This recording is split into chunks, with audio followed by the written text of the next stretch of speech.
bonjour, je suis Céline Baron. J'ai rejoint CoachHub en janvier 2021, au moment où la structure CoachHub se lançait en France. Alors CoachHub, c'est une scale-up d'origine allemande qui a 3 ans d'existence maintenant et dont le but est de démocratiser le coaching à tous les niveaux de l'organisation, que ce soit les top leaders, les managers intermédiaires ou les contributeurs individuels. Mon rôle chez CoachHub, c'est d'accompagner les entreprises dans leur hypercroissance, dans le développement des talents grâce à la solution CoachHub. Et pour ma part, je suis Boris Elanik, donc je suis le VP Sales France de CoachHub désormais. Préalablement, j'étais déjà le directeur commercial de Move One que j'ai rejoint il y a un peu plus de 18 mois. Et voilà, et Move One en 2 mots, donc c'était pareil, c'est un pure player du coaching digital qui avait pour ambition de démocratiser le coaching, et structure qui avait 6 ans et qui était issue d'une aventure familiale.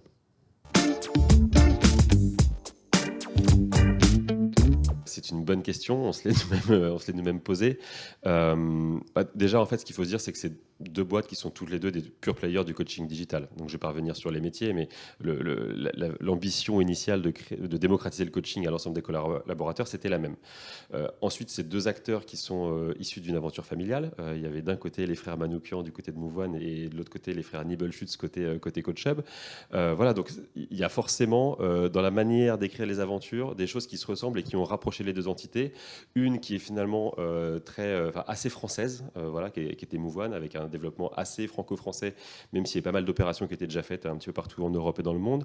Et de l'autre côté, un modèle plus tout de suite très, très mondial et beaucoup plus, dans une croissance beaucoup plus accélérée qu'est CoachHub. Voilà, donc aventures qui se ressemblent dans la genèse initiale, mais qui finalement ont aussi des nuances dans la manière de le faire, puisque Move One était vraiment fait en bootstrap avec de la croissance organique, là où CoachHub a plutôt levé des fonds pour financer la croissance. Oui, en effet, je rajouterais que l'acquisition de Move One par CoachHub, elle procède aussi d'une genèse très typique des entreprises du digital en hypercroissance. CoachHub a l'ambition d'aller à tous les niveaux de l'entreprise, mais aussi à tous les niveaux du globe, dispenser, démocratiser le coaching. Donc pour ça, ils se sont appuyés sur la robustesse d'une plateforme technique.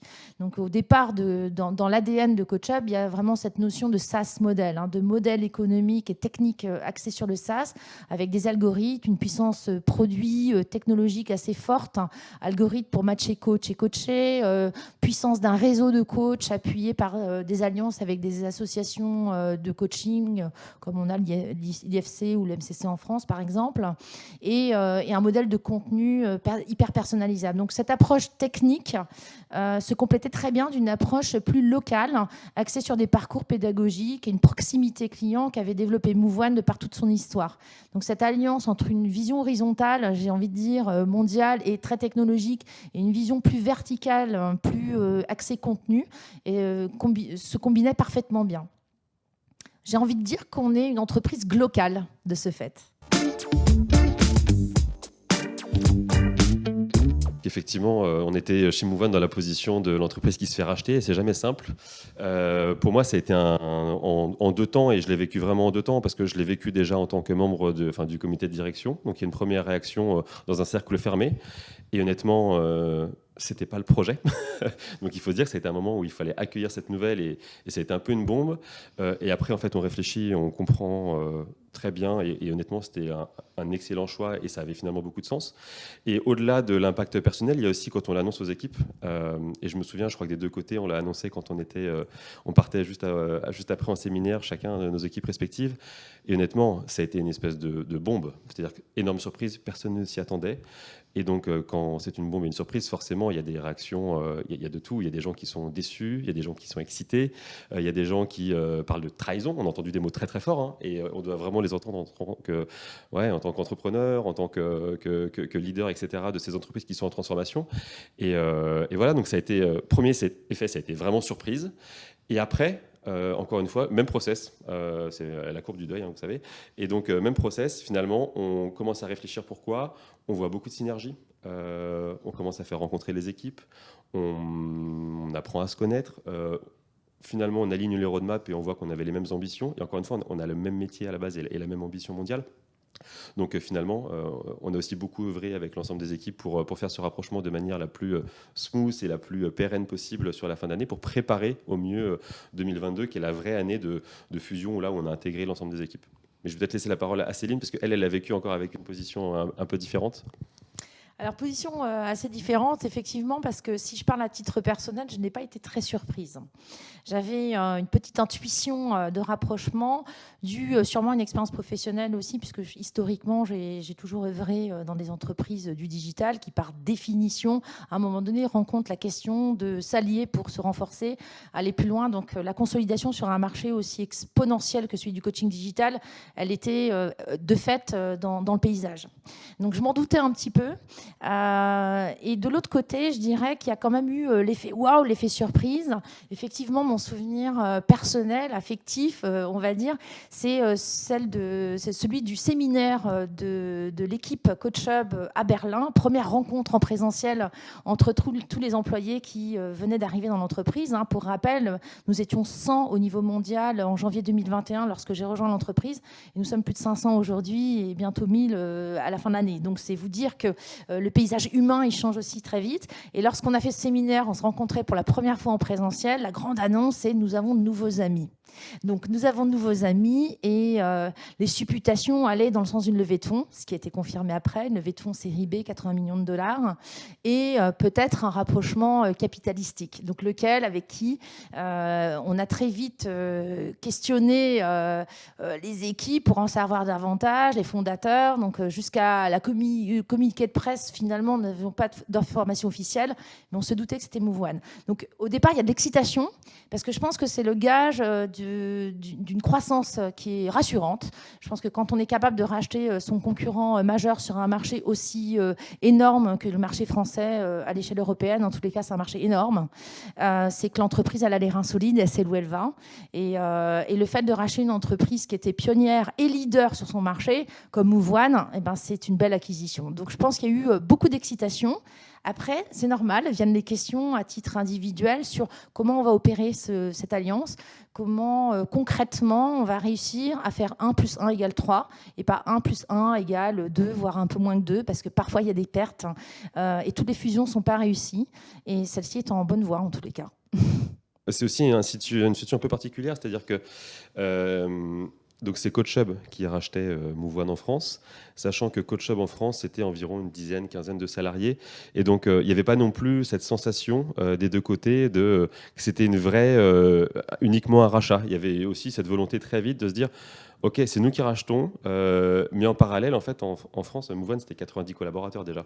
Donc, on n'est pas arrivé non plus en ayant l'impression d'être totalement absorbé. On a l'impression qu'on a été accueillis et qu'on avait un poids dans les décisions et qu'on allait être un panel de collaborateurs qui compte aussi dans l'avenir du groupe.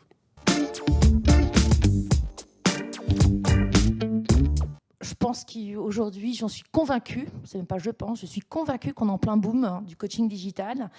Si je regarde à la lumière de l'année que je viens de passer chez Coach Hub, lorsque j'ai démarré les activités de prospection, de développement, j'étais face à des clients, tout écosystème confondu, qui étaient plutôt dans une forme d'attention, de curiosité, avec un grand temps passé à l'évangélisation, à la démonstration de la solution Coach Hub, qui est innovante, disruptive et qui apportait du full digital à une pratique de coaching qui historiquement était plutôt présentielle et réservée à des dirigeants.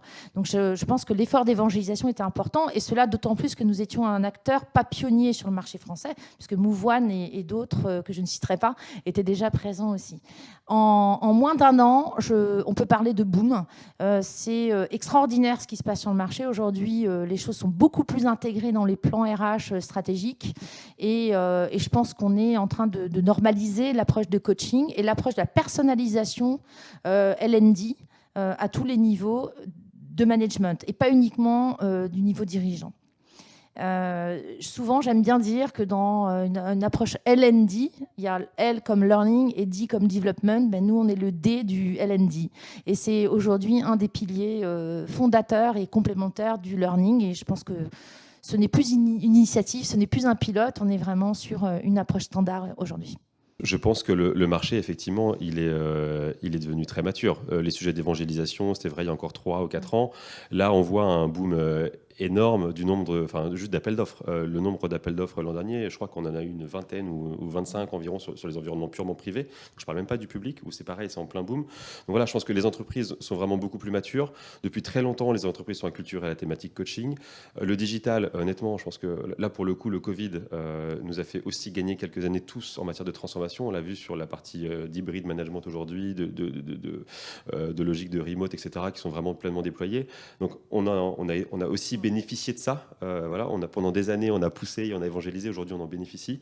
Donc voilà, on le voit aujourd'hui avec le marché, avec les appels d'offres, je vous l'ai dit. On le voit aussi avec effectivement beaucoup plus d'entreprises qui investissent beaucoup sur l'individualisation des parcours, comme le dit Céline. Je pense qu'aujourd'hui, les entreprises ont compris que quand vous avez des talents, des managers, il faut vraiment individualiser parce que c'est la clé des transformations. Et après, le dernier point, c'est que, encore une fois, on parle de coaching digital, mais le coaching digital, c'est un moyen. Et ça restera toujours un moyen d'accompagner les transformations. Et les transformations, aujourd'hui, vous en avez partout. C'est des transformations qu'on subit ou parfois qui sont anticipées ou autres, mais en tout cas, elles sont toujours multiples. Et donc, ça veut dire qu'il y aura toujours besoin d'acteurs qui accompagnent cette transformation. Move One, Coach Hub en font partie. Et ça, on le voit au quotidien. Et l'avantage aussi du coaching digital, c'est que c'est une solution qui fonctionne aussi bien en temps de croissance. Comme le disait Céline tout à l'heure, on accompagne beaucoup de start-up et de scale-up qui doivent accompagner plein de jeunes managers dans des prises de fonction notamment, mais c'est aussi une solution de gestion de crise. C'est-à-dire que vous ayez des évolutions de transformation, de posture métier, que vous ayez des plans de licenciement massif, que vous ayez des process de fusion et d'acquisition qui nécessitent justement d'accompagner spécifiquement les managers. Tout ça fonctionne très bien. Donc, on est une solution autant de gestion de crise que de gestion de croissance, ce qui fait que les perspectives sont absolument fantastiques.